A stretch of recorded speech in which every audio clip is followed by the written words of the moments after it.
Deputado Pastor Marcos Feliciano tem 15 minutos regimentais.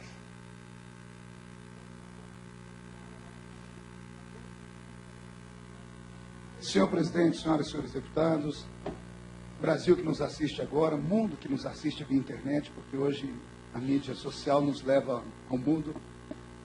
Eu, como muitos deputados aqui já citaram, também tenho um sonho. O meu sonho é ver o meu país se tornar uma grande nação, porque infelizmente ainda não é.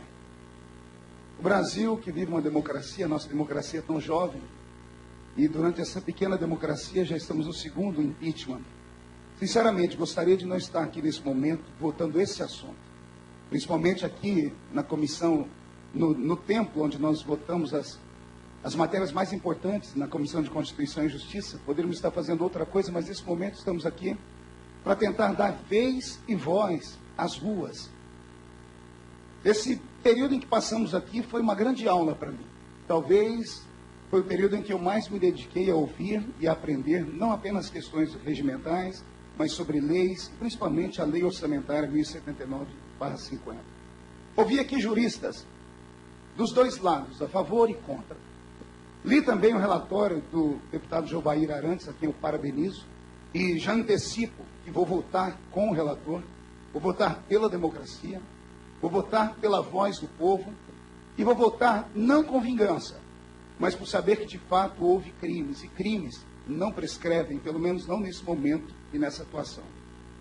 Poderia aqui citar que da primeira página, a página 15 do relatório, onde estão ali as denúncias graves, denúncias de crime de responsabilidade fiscal, e tecnicamente falando, é muito difícil até compreender. Eu não sou jurista e também não sou economista e também não sou bufão, porque aqui hoje nós já ouvimos de tudo. Nós ouvimos juristas, ouvimos pessoas que falam e ouvimos bufões. Bufão, para quem não sabe o termo, é o palhaço da corte, é aquele que vem e humilha as pessoas e debocha das pessoas. Eu não sou nenhuma dessas três coisas. Eu sou um cidadão. E como cidadão brasileiro, ungido por 400 mil votos, eu acho que isso deve valer alguma coisa. E que falo aqui hoje, não pela totalidade, mas por um grupo de quase 40 milhões de evangélicos nesse país, e a maioria deles de classe C, D e E. Vou repetir, classe C, D e E. Eu conheço 4.000 cidades do meu país onde eu estive pessoalmente, e cerca de quase 80 países do mundo onde eu já estive pregando, dando palestras. E nesses últimos anos, viajando pelo Brasil, é triste, é notório ver a angústia que há no coração do brasileiro pobre. Eu vi aqui também discursos de pessoas que nos emocionaram, falando do seu tempo de período de pobreza. Isso não é mérito só de um, outros também passaram. Eu passei fome também. As minhas mãos ainda carregam calos de quando eu cortava cana. Não sei se vocês conhecem o que é corte de cana.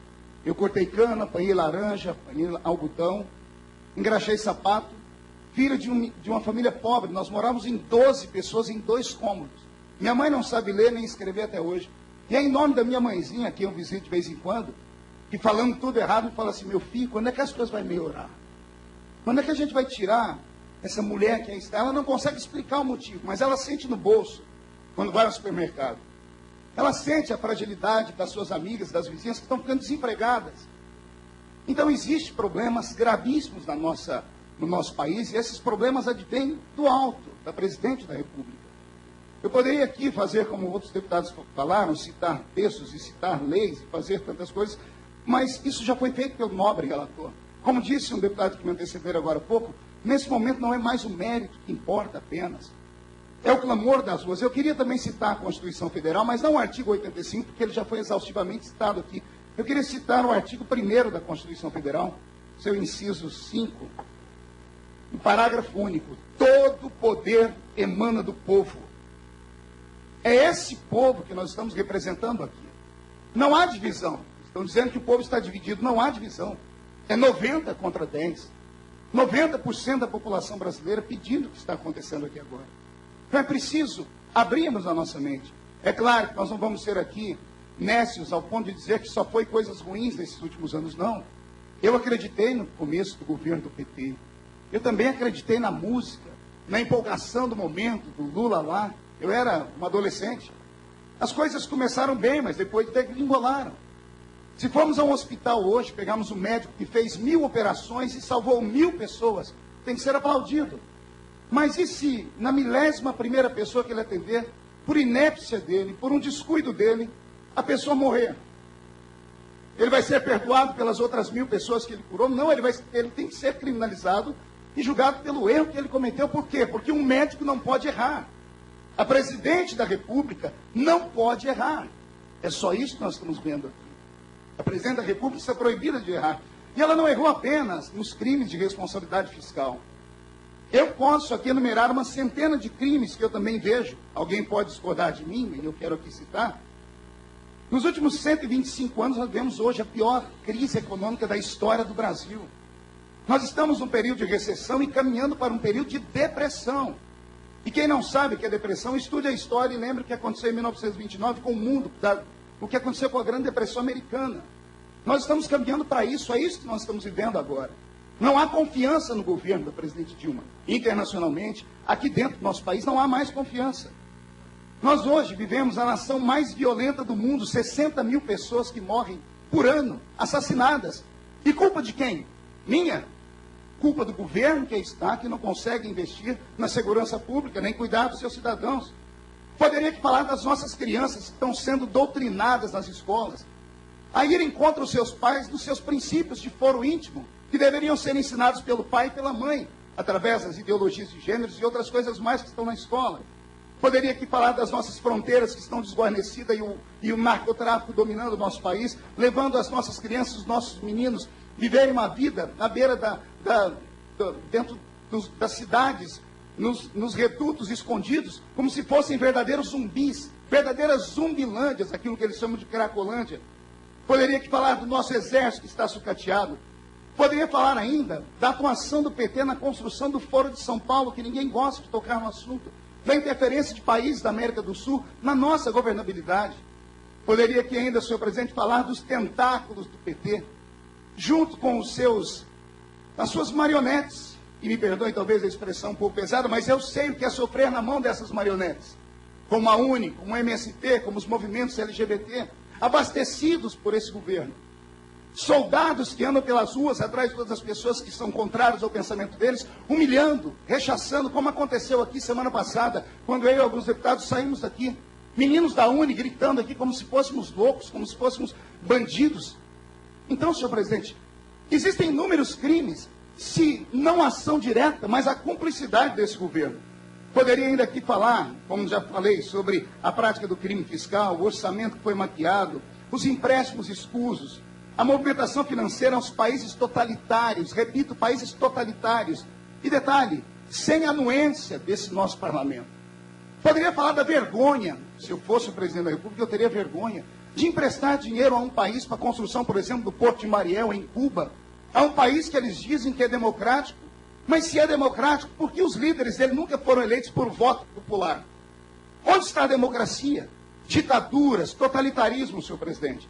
Poderia aqui ainda citar um grande filósofo brasileiro que está quase que exilado lá no Brasil, chamado Olavo de Carvalho, a quem eu mando um grande abraço, e que tem aberto a mente de um sem número de pessoas no Brasil que começam a enxergar aquilo que há muito tempo nós íamos falando aqui, que existe uma ditadura branca dentro do nosso país, onde as ideologias de gêneros e coisas mais, atacam a sociedade brasileira. Senhor presidente, eu poderia ainda aqui lembrar que o PT hoje é vítima daquilo que eles não quiseram votar no passado, como a Lei de Responsabilidade Fiscal. A Constituição de 88, que eles levantam aqui, defendem, também não votaram a favor dela, como hoje nós temos. Poderia dizer aqui, senhor presidente, que o PT ataca todo mundo, dizendo que a oposição, ela não aceitou o voto das urnas. E os partidos que não eram oposição e agora, que eram situação do governo e agora se tornaram oposição, eles também não aceitaram os votos nas urnas? Será que isso é subestimar a inteligência de todos nós que estamos aqui? Eu me lembro das palavras do jurista que veio aqui defender a presidenta Dilma Rousseff, nosso ex-companheiro aqui de parlamento, José Eduardo. E ele falou duas coisas que eu marquei aqui no papel, não sei se alguns deputados vão se lembrar. O defensor da presidente Dilma, ele disse assim, ele afirmou que o presidente da Câmara já tinha um plano para vencer o impeachment. Ou seja, agindo como um vidente, ele diminui o parlamento e subestima a nossa inteligência. Como é que Eduardo Cunha pode ter um plano para vencer o impeachment no plenário? Não só isso, ele também ameaçou esta casa aqui, dizendo assim, olha, ainda que vocês votem aqui, votem lá. O Supremo vai decidir, ou seja, já ameaçou de judicializar. Então, é assim que trabalha o Partido dos Trabalhadores. Ameaçando, coagindo, rotulando, destruindo, senhor presidente, a reputação das pessoas, como já aconteceu comigo algumas vezes.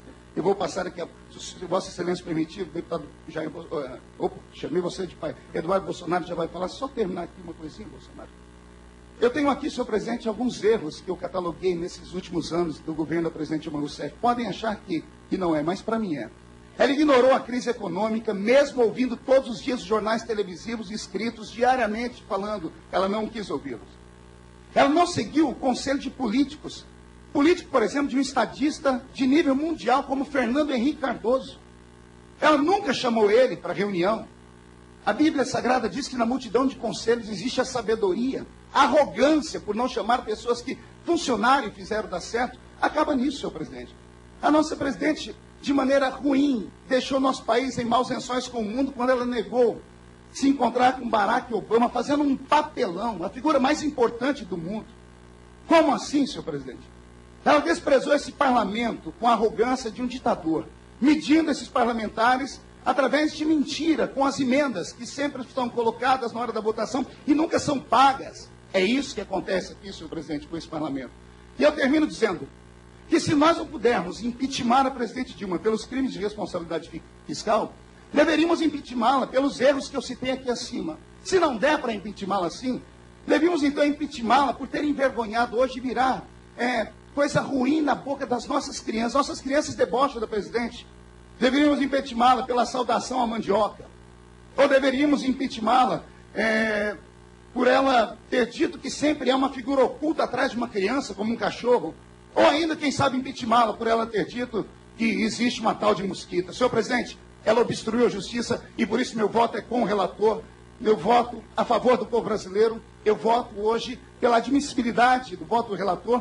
E dia 17 votaremos o impeachment da presidente Dilma Rousseff e o Brasil vai ficar livre, se Deus quiser. Muito obrigado, senhor presidente. Deputado Eduardo Bolsonaro, deputado Márcio Feliciano, eu tenho